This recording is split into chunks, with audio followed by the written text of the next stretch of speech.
Hi everyone, welcome back to yet another video. This is Vaishnavi and I hope you all are doing great. So आज के इस video में हम लोग promises के बारे में पढ़ेंगे. अपने प्रीवियस लेक्चर में हम लोगों ने कॉल बैक फंक्शंस और कॉल बैक हेल्प जैसे टॉपिक्स को पढ़ा था और ये जाना था कि किस तरीके से जावास्क्रिप्ट में कॉल बैक हेल्प एक प्रॉब्लम होती है जिसका सॉल्यूशन promises होते हैं.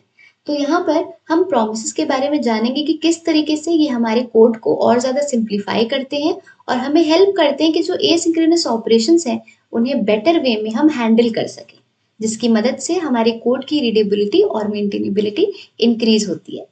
यहाँ पर जैसे हमने एक एग्जाम्पल के साथ कॉल बैक हेल्प को समझा था. यहाँ पर हमारे पास 3 हेडिंग्स थी और यहाँ पर एक बटन था. जैसे ही हम उस बटन पे क्लिक कर रहे थे, एक एक करके जो हमारी हेडिंग है उनका कलर चेंज हो रहा था. यानी कि सबसे पहले हेडिंग 1 का कलर चेंज हुआ, उसके बाद हेडिंग 2 का कलर चेंज हुआ और उसके बाद हेडिंग 3 का कलर चेंज हुआ. तो ये हमने कैसे अचीव किया था? ये हमने कॉल बैक हेल्प की मदद से अचीव किया था. यहाँ पर क्या हो रहा था, एक कॉल बैक फंक्शन के अंदर दूसरा कॉल बैक फंक्शन के अंदर तीसरा कॉल बैक फंक्शन था. ये हमारे कोड को कॉम्प्लेक्स बनाता है, ये हमारे कोड की रीडेबिलिटी को डिक्रीज करता है. हो सकता है कि ये कोड हमारा छोटा है तो इसे देखकर आपको लगे कि ऐसा तो कुछ कॉम्प्लेक्स इसमें नहीं लग रहा है, बट जब number of lines of code बढ़ जाते हैं, जैसे यहाँ पर मान लो मैं ढेर सारी लाइन ऑफ कोड लिख देती, उसके बाद इसमें भी ढेर सारा लाइन ऑफ कोड होता, इसमें भी ढेर सारे लाइन ऑफ कोड होता, तो उस केस में क्या होता कि एक के अंदर एक कॉल बैक होने की वजह से, नेस्टेड कॉल बैक फंक्शंस होने की वजह से हमें जो कोड का फ्लो है वो समझ ही ना आता, उतना अंडरस्टैंडेबल नहीं होता. ठीक है, जिसकी वजह से क्या होता, जो हमारे कोड की रीडेबिलिटी है वो डिक्रीज हो जाती. तो इसी वजह से इसका सॉल्यूशन है प्रोमिसेस. ठीक है, प्रोमिसेस हमें क्या हेल्प करेंगी, हमारे कोड को और ज्यादा सिंप्लीफाई कर देंगे. ठीक है, और ये कॉल बैक हेल्प का सॉल्यूशन होते हैं. तो सबसे पहले ये जान लेते हैं कि प्रोमिसेस होते क्या है. तो जो प्रोमिसेस हैं जावास्क्रिप्ट में वो एक ऑब्जेक्ट्स होते हैं जो कि ये रिप्रेजेंट करते हैं कि कोई भी एसिंक्रोनस ऑपरेशन है वो कंप्लीट हुआ है या फिर फेल हुआ है. ठीक है, तो प्रॉमिस जो है वो ऑब्जेक्ट्स होते हैं जो कि रिप्रेजेंट करते हैं इवेंचुअल कंप्लीशन और failure of an asynchronous operation. ठीक है, फॉर एग्जांपल अगर हमें किसी एपीआई से डेटा फेच करना है तो उस केस में जो एपीआई है वो हमें एक प्रॉमिस रिटर्न करके देती है. अगर हमारा डेटा हमने सक्सेसफुली फेच कर लिया तो उस केस में प्रॉमिस रिजॉल्व हो जाएगा और यानी कि फुलफिल हो जाएगा. और अगर हम डेटा को फेच नहीं कर पाते हैं तो उस केस में जो प्रॉमिस है वो रिजेक्ट हो जाएगा. ठीक है, यानी कि फेल हो जाएगा.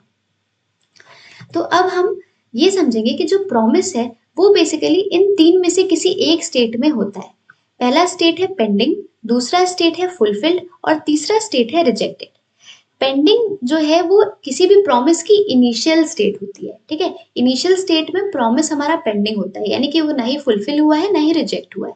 फुलफिल का मतलब है कि हमारा जो ऑपरेशन है वो सक्सेसफुली हो गया है और रिजेक्टेड का मतलब है कि हमारा ऑपरेशन जो है वो फेल्ड हो गया. ठीक है, अब हम प्रोमिसेस के सिंटैक्स को समझेंगे कि किस तरीके से हम प्रोमिसेस को क्रिएट कर सकते हैं. तो प्रोमिसेस को क्रिएट करने के लिए हम प्रॉमिस कंस्ट्रक्टर का यूज करते हैं. जैसे हम प्रॉमिस कंस्ट्रक्टर का यूज करेंगे वो हमें एक न्यू प्रॉमिस ऑब्जेक्ट क्रिएट करके देगा. तो इसे हम कोड की मदद से समझेंगे.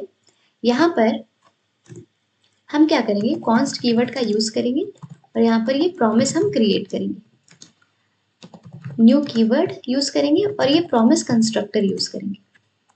ठीक है, तो हमने यहाँ पर क्या किया है, ये प्रॉमिस कंस्ट्रक्टर यूज किया है जो कि हमें क्या करेगा, एक न्यू प्रॉमिस ऑब्जेक्ट क्रिएट करके देगा.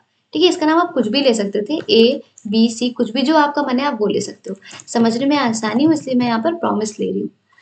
इसके बाद यहाँ पर ये प्रॉमिस क्या करता है, ये एग्जीक्यूटर फंक्शन को एज एन आर्ग्यूमेंट लेता है. यहाँ पर भी ब्लू कलर से हमें दिखाई दे रहा है एग्जीक्यूटर लिखा हुआ है, राइट.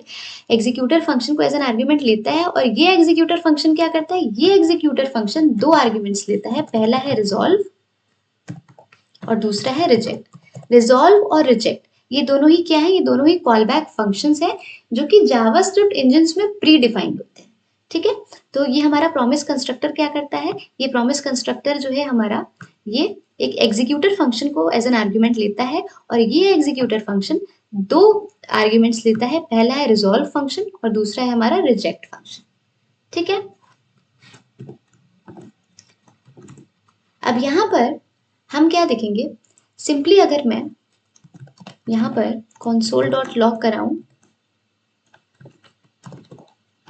हेलो, ठीक है, और इसे रन कराते हैं तो जो promise.html फाइल है, इसमें मैंने कुछ भी नहीं किया है, बेसिक HTML का स्ट्रक्चर है और यहाँ पर स्क्रिप्ट टैग यूज करके जो JS फाइल है उसे ऐड किया है मैंने, ठीक है।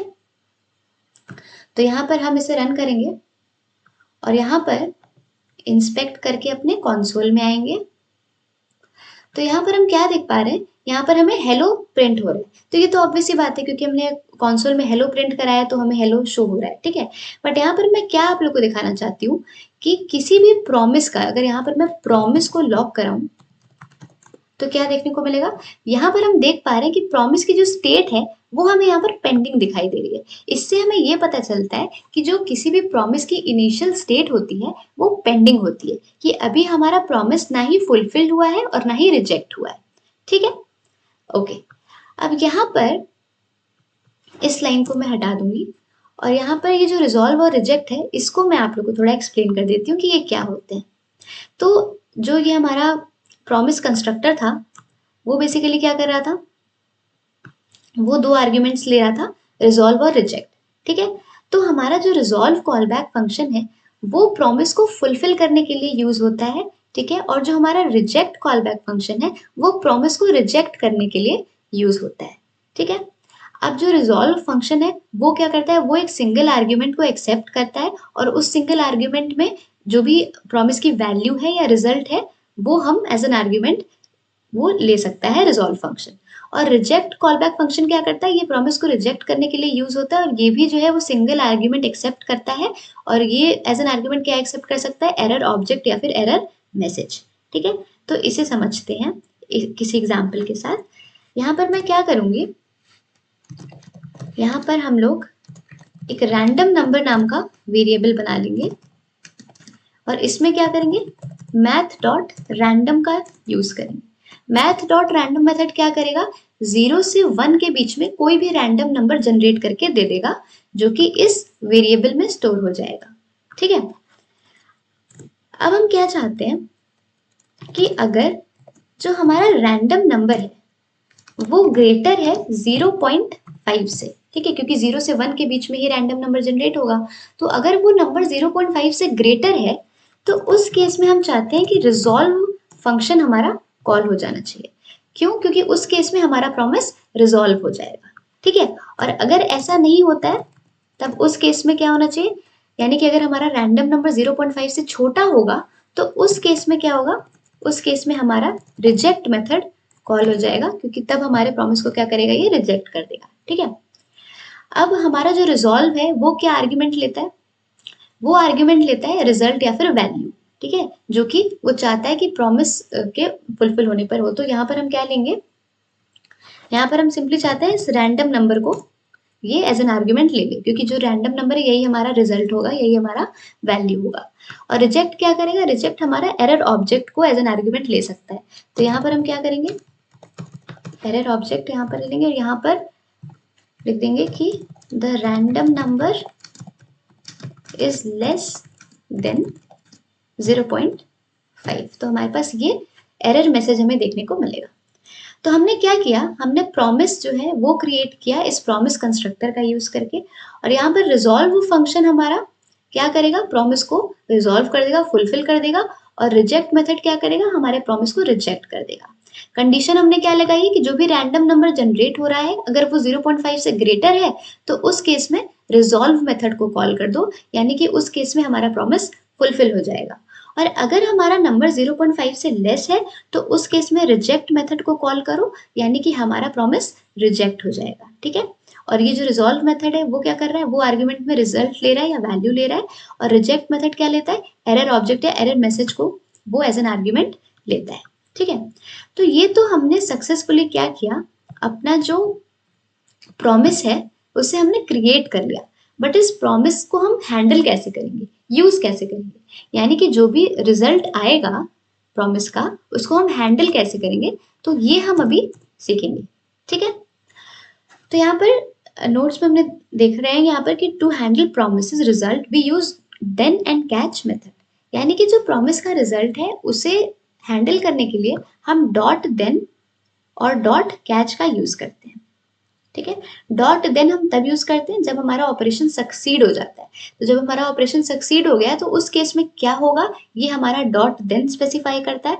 और जब हमारा ऑपरेशन फेल हो जाता है तो उस केस में क्या होगा, ये डॉट कैच स्पेसिफाई करता है। ठीक है, तो इसे हम यहाँ पर कोड करके समझेंगे। यहाँ पर हम क्या करेंगे, जो भी हमारा प्रॉमिस हमने बनाया है, जो भी प्रॉमिस हमने क्रिएट किया है, उसी पर ये डॉट देन और डॉट कैच हैंडलर हम लगाते हैं। ठीक है, सो यहाँ पर ये हमने डॉट देन लगा दिया है और यहाँ पर हम लगा देंगे डॉट कैच। ठीक है, तो अब हम डॉट देन में क्या चाहते हैं कि हमारा जो रिजल्ट है वो प्रिंट हो जाए। ठीक है, तो यहाँ पर हम आर्ग्यूमेंट में रिजल्ट को ले लेंगे और यहाँ पर हम कंसोल में प्रिंट करा देंगे कंसोल डॉट लॉग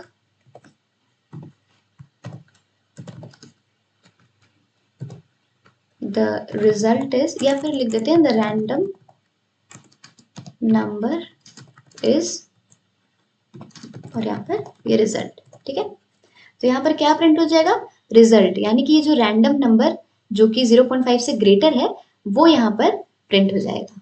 ठीक है, क्योंकि ये डॉट देन जो है ये तब चलेगा जब हमारा जो प्रॉमिस है वो फुलफिल हो गया है। प्रॉमिस फुलफिल कब होगा, जब रिजॉल्व मेथड कॉल होगा। और रिजॉल्व मेथड कब कॉल होगा, जब हमारा रैंडम नंबर 0.5 से ग्रेटर होगा। तो इसी वजह से यहाँ पर क्या प्रिंट होगा, द रैंडम नंबर इज, और जो भी वो नंबर 0.5 से ग्रेटर जनरेट हुआ होगा वो यहाँ पर प्रिंट हो जाएगा। और डॉट कैच में हम क्या चाहते हैं, हम अपने एरर को हैंडल करने के लिए डॉट कैच यूज कर रहे हैं कि जब भी हमारा ऑपरेशन फेल हो जाए, जब भी हमारा प्रॉमिस रिजेक्ट हो जाए, तो उस केस में क्या होना चाहिए, उस केस में सिंपली यहाँ पर हम एरर को ले रहे हैं। वेट अ सेकेंड, ये जो एरर है यहाँ पर इसे हम ले रहे हैं और यहाँ पर हम क्या प्रिंट करा देंगे, कंसोल डॉट लॉग एरर। ठीक है, तो यहाँ पर क्या प्रिंट हो जाएगा, ये जो एरर में हमने ये मैसेज यहाँ पर लिखा हुआ है the random number is less than 0.5, ये यहाँ पर हमारे कंसोल में हमें देखने को मिलेगा। ठीक है, सो यहाँ पर हम अपने कंसोल में आएंगे, इसे मैं रिलोड करके दिखाती हूँ। ठीक है, सो मैंने यहाँ पर रिलोड किया तो यहाँ पर हमें क्या देखने को मिल रहा है, द रैंडम नंबर इज 0.811। क्यों, क्योंकि क्या हुआ कि जो रैंडम नंबर जनरेट हुआ वो है ये, और ये 0.5 से ग्रेटर है। तो 0.5 से ग्रेटर है, इसका मतलब है हमारा प्रॉमिस रिजॉल्व हो गया है। और जब प्रॉमिस रिजॉल्व हुआ है तो जो हमारा डॉट देन वाला हैंडलर है वो काम करेगा। और यहाँ पर इसी वजह से यहाँ पर क्या लिखा आ रहा है, द रैंडम नंबर इज, और जो भी हमारा रिजल्ट है। तो अपने कंसोल में हम देखेंगे क्या लिखा आ रहा है, द रैंडम नंबर इज, और ये हमारा रिजल्ट। अब अगर मैं अपने प्रॉमिस को यहाँ पर लॉक कराऊं तो हमें क्या देखने को मिलेगा कि जो हमारे प्रॉमिस का जो स्टेट है वो यहाँ पर हमें फुलफिल्ड देखने को मिल रहा है। क्यों, क्योंकि हमने कंडीशन लगाई थी कि 0.5 से ग्रेटर है तो उसी केस में प्रॉमिस फुलफिल होगा, उसी केस में रिजॉल्व होगा। तो यहाँ पर ये 0.5 से ग्रेटर है 0.811, ये जो नंबर जनरेट हुआ है, तो यानी कि हमारा जो प्रॉमिस है वो फुलफिल हो गया है। तो यहाँ स्टेट में भी हम यहाँ इसे देख पा रहे हैं। ठीक है, अब अगर इसे मैं फिर से रिलोड करूं, अब इस बार क्या हुआ है, एक जो रैंडम नंबर जनरेट हुआ है वो 0.5 से ग्रेटर नहीं था, इस वजह से यहाँ पर हमें एरर मैसेज देखने को मिल रहा है, the random number is less than 0.5। और अगर अब मैं यहाँ पर अपने प्रॉमिस को लॉक कराऊंगी तो प्रॉमिस का स्टेट जो है वो रिजेक्टेड देखने को मिलेगा। तो यहाँ पर जो प्रॉमिस का स्टेट है ये हमें यहाँ पर रेड कलर से रिजेक्टेड देखने को मिल रहा है। ठीक है, सो आई होप आपको समझ आया होगा कि किस तरीके से हम प्रॉमिस को क्रिएट करते हैं। ठीक है, हम किस तरह से प्रॉमिस को क्रिएट करते हैं। उसके बाद से रिजॉल्व कब कॉल होता है, रिजॉल्व को हम कॉल करते हैं प्रॉमिस को फुलफिल करने के लिए, रिजेक्ट को हम कॉल करते हैं प्रॉमिस को रिजेक्ट करने के लिए। ठीक है, उसके बाद जब हमारा प्रॉमिस रिजॉल्व हो जाता है तब हमारा ये डॉट देन हैंडलर काम करेगा, और जब हमारा प्रॉमिस रिजेक्ट हो जाएगा तो उस केस में हम डॉट कैच हैंडलर का यूज करेंगे अपने एरर को हैंडल करने के लिए। ठीक है, सो आई होप यहां तक तो आपको अच्छे से समझ में आया होगा कि प्रोमिसेस क्या होते हैं। ठीक है, अब जो हमने अपने प्रीवियस लेक्चर में कॉल बैक हेल्प का एग्जाम्पल देखा था, अब हम इस एग्जाम्पल को लेकर समझेंगे कि किस तरीके से प्रॉमिस जो है वो हमारे कोड को और आसान बनाता है। ठीक है, तो सिंपली यहाँ पर जो हमने कॉल बैक हेल्प में ये जो कोड लिखा था इसे मैं कॉपी कर लेती हूँ और यहाँ अपने promise.html में इसे पेस्ट कर दूंगी। ठीक है, तो हमने सिंपली क्या किया, 3 हेडिंग क्रिएट कर ली और एक बटन क्रिएट कर लिया है। ठीक है, और यहाँ पर जो हमारा promise.js है इसका सारा कोड मैं रिमूव कर देती हूँ यहाँ से। और यहाँ पर मैं क्या करूँगी, इतना तक तो यहाँ तक तो हमने कल देखा ही था कि कैसे हम अपनी तीनों हेडिंग्स को आईडी की मदद से एक्सेस कर रहे हैं और बटन को भी एक्सेस कर रहे हैं। ठीक है, अब यहाँ पर हम इसी एग्जाम्पल को, जो हर हेडिंग का कलर चेंज हो रहा था, पहले रेड हुआ फिर ग्रीन हुआ फिर ब्लू हुआ, तो यही चीज हम प्रॉमिस की मदद से देखेंगे। ठीक है, तो यहाँ पर हमने तीनों हेडिंग्स को एक्सेस कर लिया उनकी आईडी से और बटन को भी एक्सेस कर लिया। अब हम क्या करेंगे, इस बटन पे इवेंट लिस्नर लगाएंगे। सबसे पहले हम यहाँ पर हमारा जो टाइप ऑफ इवेंट है वो लिखेंगे एंड इसके बाद ओके, अब यहाँ पर हम यूज करने वाले हैं प्रॉमिस का। ठीक है, तो हम क्या करेंगे, एक फंक्शन क्रिएट करेंगे और यहाँ पर इस फंक्शन का नाम हम देंगे ऐड कलर। ठीक है, सो बेसिकली यहाँ पर 3 आर्ग्यूमेंट्स लेगा। पहला आर्ग्यूमेंट होगा एलिमेंट, जिस एलिमेंट पे हम कलर प्रोवाइड करना चाहते हैं, यानी कि हेडिंग 1, हेडिंग 2, हेडिंग 3, जिस पर भी। उसके बाद यहाँ पर हम कलर लेंगे। ठीक है, कि कौन सा कलर हम यहाँ पर देना चाहते हैं अपने एलिमेंट को, एंड इसके बाद ये टाइम देंगे कि कितने टाइम बाद उस पर वो कलर अप्लाई होना चाहिए। तो यहाँ पर ये फंक्शन हमने इसे क्रिएट कर लिया यहाँ पर, और हम क्या करेंगे, यहाँ पर एक प्रॉमिस रिटर्न करेंगे। तो यहाँ पर हम प्रॉमिस को रिटर्न कर रहे हैं और यहाँ पर ये रिजॉल्व और रिजेक्ट मेथड को एज एन आर्ग्यूमेंट लेगा। ओके, अब यहाँ पर ये क्या करेगा, अगर एलिमेंट ट्रू है, यानी कि अगर वो एलिमेंट एग्जिस्ट करता है, तो उस केस में क्या होना चाहिए कि जो एलिमेंट है उसका स्टाइल और कलर क्या हो जाना चाहिए, जो कलर हमने आर्ग्यूमेंट में पास किया है उस कलर का हमारा एलिमेंट हो जाना चाहिए। एंड रिजॉल्व फंक्शन जो है वो कॉल हो जाना चाहिए, क्योंकि जब हमारे एलिमेंट को वो कलर जो है वो प्रोवाइड हो जाएगा तो उसके बाद यहाँ हमारा प्रॉमिस रिजॉल्व हो जाना चाहिए, फुलफिल हो जाना चाहिए। इस वजह से हम रिजॉल्व फंक्शन को कॉल कर रहे हैं। अब ये सारी चीज़ें जो हैं इसे हम चाहते हैं सेट टाइम आउट फंक्शन के अंदर रखना, क्योंकि तभी हमारा जो फंक्शन है वो थोड़े डिले के बाद इसे कलर प्रोवाइड कर पाएगा। तो हम क्या करेंगे, इस कोड को इस सेट टाइम आउट के अंदर यहाँ पर रखेंगे और ये जो टाइम है इसे हम टाइम से रिप्लेस कर देंगे, क्योंकि यहाँ पर हमने टाइम पास किया है। ठीक है, तो इधर भी हम टाइम को ही रखेंगे। तो ठीक है, तो हम क्या कर रहे थे, हमने एक फंक्शन बनाया ऐड कलर, जिसमें एलिमेंट, कलर और टाइम 3 हमने पैरामीटर्स लिए हैं। और ये फंक्शन क्या कर रहा है, प्रॉमिस को रिटर्न कर रहा है। ठीक है, इसमें क्या होगा, अगर ये एलिमेंट एग्जिस्ट करता है तो उस केस में इस एलिमेंट को ये कलर प्रोवाइड कर दो जो भी हमने पैरामीटर में पास किया है। उसके बाद से रिजॉल्व फंक्शन को कॉल कर दो, यानी कि हमारा जो प्रॉमिस है वो फुलफिल हो गया है। ठीक है, और अगर ऐसा नहीं होता है तो उस केस में क्या होना चाहिए, उस केस में हमारा रिजेक्ट मेथड कॉल हो जाना चाहिए। किस केस में, जब ये एलिमेंट एग्जिस्ट नहीं कर रहा। ठीक है, when element is not equal to true, यानी कि वो एलिमेंट एग्जिस्ट नहीं करता, तो उस केस में हम रिजेक्ट मेथड को कॉल करेंगे। ठीक है, और क्या मैसेज देंगे कि नो सच एलिमेंट एग्जिस्ट्स। ठीक है, तो ये हमारा मैसेज हम पास करेंगे। अब हम क्या करेंगे, यहाँ इवेंट लिस्नर पे अपने आएंगे, इस बटन पे जो हमने इवेंट लिस्नर लगाया है इसमें हम क्या करेंगे, इस ऐड कलर फंक्शन को कॉल करेंगे और यहाँ पर हम पास करेंगे हेडिंग 1, क्योंकि हम हेडिंग 1 का कलर चेंज करना चाहते हैं और हम कलर देना चाहते हैं रेड, इसलिए हम यहाँ पर रेड यूज करेंगे। और हम 1 सेकेंड बाद ये कलर रेड होते हुए देखना चाहते हैं, इसलिए हम यहाँ पर 1000 मिली सेकेंड्स को पास करेंगे। अब इस यहाँ पर इस पे हम क्या लगाएंगे, डॉट देन हैंडलर लगाएंगे और यहाँ पर हम क्या करेंगे, अगेन ऐड कलर फंक्शन को कॉल करेंगे और यहाँ पर इस बार हम क्या देंगे, हेडिंग 2, क्योंकि अब हमें हेडिंग 2 का कलर चेंज करना है और इसका कलर हम ग्रीन करना चाहते हैं और ये भी हम 1000 मिली सेकेंड यानी कि 1 सेकेंड बाद करना चाहते हैं। उसके बाद अगेन एक और देन हैंडलर लगाएंगे एंड इस बार फिर से हम इस ऐड कलर फंक्शन को यहाँ पर कॉल करेंगे, बट इस बार हेडिंग 3 के लिए, और इस बार ग्रीन की जगह हमें ब्लू कलर चाहिए। ठीक है, सो फाइनली हमने किया क्या, इस फंक्शन को यहाँ पर मतलब यहाँ पर इस फंक्शन को बनाया था हमने, जो कि एक प्रॉमिस रिटर्न कर रहा था। उसके बाद अगर ये एलिमेंट एग्जिस्ट करता है तो उस केस में हम एलिमेंट का कलर चेंज कर दे रहे थे, उसके बाद रिजॉल्व फंक्शन को कॉल कर दे रहे थे, यानी कि हमारा प्रॉमिस जो है वो फुलफिल हो चुका है। और अगर वो एलिमेंट एग्जिस्ट नहीं करता तो हमें एरर मैसेज देखने को मिलेगा कि नो सच एलिमेंट एग्जिस्ट। ठीक है, फिर हमने क्या किया, जो बटन पे हमने इवेंट लिसनर लगाया है उसमें हमने ऐड कलर फंक्शन को कॉल किया हेडिंग 1 के लिए। उसके बाद डॉट देन हैंडलर लगाया हमने, उसके बाद हमने ऐड कलर को फिर से कॉल किया हेडिंग 2 के लिए, फिर अगेन हमने डॉट देन लगाया और हमने ऐड कलर फंक्शन को कॉल किया हेडिंग 3 के लिए। ठीक है, तो ये हमारा पूरा कोड है। बट यहाँ पर हम क्या देख पा रहे हैं कि यहाँ पर जो हमारा प्रॉमिस था उस पर हमने एक से ज्यादा डॉट देन हैंडलर का यूज किया है, राइट। तो इसे ही हम क्या बोलते हैं, प्रॉमिस चेनिंग। हमने प्रॉमिस को तो अच्छे से समझ लिया, बट अब प्रॉमिस चेनिंग क्या होती है?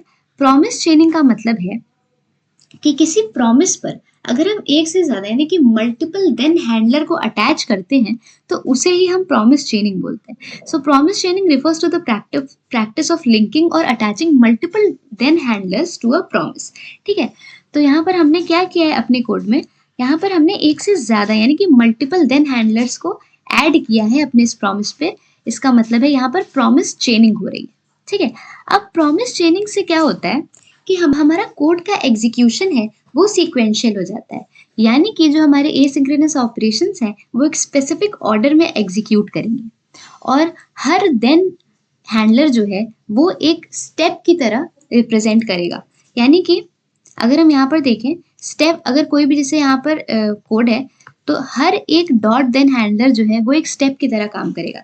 यानी कि पहले ये होगा, फिर जब ये हो जाएगा उसके बाद ये दूसरा वाला डॉट देन जो है एग्जीक्यूट करेगा। यानी कि एक सीक्वेंस में हमारा जो कोड है वो काम कर रहा है। ठीक है, कि पहले ये वाला डॉट देन एग्जीक्यूट करेगा, उसके बाद ये वाला डॉट देन। ठीक है, अब क्या होता है कि जो हर डॉट देन हैंडलर है वो एक प्रॉमिस रिटर्न करता है, तो यहाँ पर हमें रिटर्न कीवर्ड का यूज करना पड़ेगा और यहाँ पर भी हम रिटर्न कीवर्ड का यूज करेंगे। ठीक है, क्योंकि हर डॉट देन हैंडलर क्या करता है, प्रॉमिस रिटर्न करता है और उसके बाद जब ये वाला डॉट देन पूरी तरह से एग्जीक्यूट हो जाएगा उसके बाद ये वाला डॉट देन एग्जीक्यूट करेगा। ठीक है, तो इस तरीके से हमारी प्रॉमिस चेनिंग काम करती है। प्रॉमिस चेनिंग का मतलब होता है कि मल्टीपल देन हैंडलर्स एक प्रॉमिस पे अटैच हो जाते हैं, यानी कि यहाँ पर एक से ज्यादा ये भी है और ये भी है। ठीक है, तो मल्टीपल डॉट देन हैंडलर्स जब अटैच होते हैं प्रॉमिस में तो उसको ही हम प्रॉमिस चेनिंग बोलते हैं। प्रॉमिस चेनिंग क्या करता है कि हमारा जो कोड का एग्जीक्यूशन है उसको सीक्वेंशियल बनाता है, यानी कि ये वाला जो है हर डॉट देन हैंडलर एक स्टेप की तरह काम करता है। पहले ये वाला चलेगा उसके बाद ये वाला चलेगा, अगर उसके बाद भी और देन हैंडलर्स हमने लगाए होते तो उसके बाद वो वाला डॉट देन हैंडलर जो है वो हमारा काम करता। ठीक है, तो हर डॉट देन हैंडलर जो है वो एक स्टेप की तरह काम करता है। उसके बाद से जो चेनिंग है इसकी वजह से क्या होता है, जो रीडेबिलिटी होती है हमारे कोड की वो इंक्रीज हो जाती है, हमारा कोड समझने में और ज्यादा आसान हो जाता है। ठीक है, और प्रॉमिस चेनिंग क्या करता है, हमारे जो कॉल बैक हेल्प की प्रॉब्लम है उसको अवॉइड करता है और एरर हैंडलिंग को भी सिंप्लीफाई करता है। ठीक है, यहाँ पर हम अपने कोड में डॉट देन हैंडलर्स तो लगा ही चुके हैं, अब डॉट कैच भी लगा देंगे। ठीक है, और यहाँ पर हम एरर को यहाँ पर पास करेंगे और यहाँ पर हम प्रिंट करा देंगे मतलब कंसोल पे एरर को। ठीक है, एरर यानी कि क्या प्रिंट हो जाएगा, यहाँ पर जो हमने लिखा था कि नो सच एलिमेंट एग्जिस्ट्स, तो ये चीज हमारी यहाँ पर प्रिंट हो जाएगी अगर हमारा प्रॉमिस रिजेक्ट होता है तो। ठीक है, सो ये हमारा पूरा कोड है। मैं एक बार फिर से बता देती हूँ, ये हमारे 3 हेडिंग्स थी और ये बटन था। हमने क्या किया, एक फंक्शन बनाया ऐड कलर नाम का जो कि एक प्रॉमिस रिटर्न कर रहा है। अगर वो एलिमेंट एग्जिस्ट करता है तो उस पर दिया हुआ कलर हम प्रोवाइड कर देंगे और रिजॉल्व फंक्शन को कॉल कर देंगे, और अगर वो एलिमेंट एग्जिस्ट नहीं करता तो हम ये एरर दे देंगे कि वो एलिमेंट एग्जिस्ट नहीं करता। उसके बाद यहाँ इवेंट हैंडलर में हमने क्या किया है, इस ऐड कलर को हमने कॉल किया है हेडिंग 1 के लिए, हेडिंग 1 का कलर रेड हो जाएगा। उसके बाद से हमने डॉट देन हैंडलर को अटैच किया है जो कि क्या करेगा, हेडिंग 2 का कलर चेंज कर देगा ग्रीन, और उसके 1 सेकेंड बाद क्या हो जाएगा, हेडिंग 3 का कलर हो जाएगा ब्लू। ठीक है, सो अगर हम इसे रन करें और देखें कि यहाँ पर क्या होगा, wait a second, HTML file को यहाँ पे रन करना पड़ेगा। ओके, सो यहाँ पर अगर मैं क्लिक मी पे क्लिक करूँ तो रेड हुआ, फिर 1 सेकंड बाद ग्रीन, फिर 1 सेकंड बाद ब्लू। तो हमारा कोड एकदम अच्छे से काम कर रहा है और हमने जो कॉल बैक हेल्प के टाइम पे प्रॉब्लम देखी थी, इस तरह से नेस्टेड कॉल बैक फंक्शंस हो जाते हैं। तो इस प्रॉब्लम से छुटकारा पाने के लिए हमने प्रोमिसेस का यूज़ किया और यहाँ पर हमारा कोड जो है वो इस तरीके से दिखेगा। यहाँ पर कोई नेस्टेड कॉल बैक फंक्शंस नहीं है, बल्कि प्रॉमिस चेनिंग हुई है। तो यहाँ एक के बाद एक के बाद एक हमें इस तरह से अपना कोड दिखाई दे रहा है और एक सीक्वेंस में हमारा कोड काम कर रहा है कि पहले ये वाला डॉट देन हैंडलर चलेगा, उसके बाद ये वाला चलेगा। ठीक है, तो इस तरीके से हमारा कोड एक सीक्वेंस में है, जिसकी वजह से हमारा कोड और ज़्यादा रीडेबल बनता है। ठीक है, सो आई होप आप लोग को प्रोमिसेस अच्छे से समझ में आया होगा कि हमने प्रोमिसेस को कैसे क्रिएट किया, उसका सिंटैक्स देखा, उसके बाद कैसे हमने प्रोमिसेस को रिजल्ट को डॉट देन और डॉट कैच की मदद से हमने हैंडल किया। ठीक है, सो प्रोमिसेस जैसे टॉपिक्स यार थोड़े डिफिकल्ट होते हैं। ऑब्वियसली ये एडवांस लेवल का टॉपिक है, तो एक बारी में समझ नहीं आएगा। तो आप लोग को ट्राई करना पड़ेगा कि 2-3 बार इस वीडियो को देखो, या और भी कोई वीडियो जिससे आपको ईज़िली समझ आए आप उसको रेफ़र कर सकते हो। इस नोट्स को भी आप रेफ़र कर सकते हो। मैंने कोशिश की है कि नोट्स को बहुत ही ज़्यादा सिंपल लैंग्वेज में रखूँ ताकि आप लोग को समझने में आसानी हो। ठीक है? और बस एक चीज़ और मुझे यहाँ पे समझानी थी कि इस डायग्राम की मदद से कि जैसे हमारा कॉल बैक हेल होता है, ठीक है? तो उससे हम छुटकारा पाने के लिए प्रोमिसेस का यूज़ करते हैं, क्योंकि प्रोमिसेस उससे बेटर सिंटैक्स प्रोवाइड करता है, ठीक है? और ज़्यादा रीडेबल होता है। बट प्रोमिसेस से भी ज़्यादा रीडेबल अगर कुछ होता है तो वो है असिंक अवेट। असिंक अवेट का जो सिंटैक्स होता है वो बहुत ही ज़्यादा सिंपल होता है और हमारा कोड बहुत ही ज़्यादा रीडेबल बन जाता है। तो अपने आने वाली वीडियो में हम असिंक अवेट के बारे में पढ़ेंगे, उसका सिंटैक्स जानेंगे और आगे जो हमारे प्रोजेक्ट्स होंगे उसमें भी हम असिंक अवेट का ही यूज़ कर रहे होंगे। ठीक है? सो अगर आपको ये वीडियो अच्छा लगा हो तो please like, share and comment on this video. और अगर आपको कोई भी डाउट है तो आप कमेंट सेक्शन में पूछ सकते हैं। Till then keep learning and keep exploring and please subscribe my channel.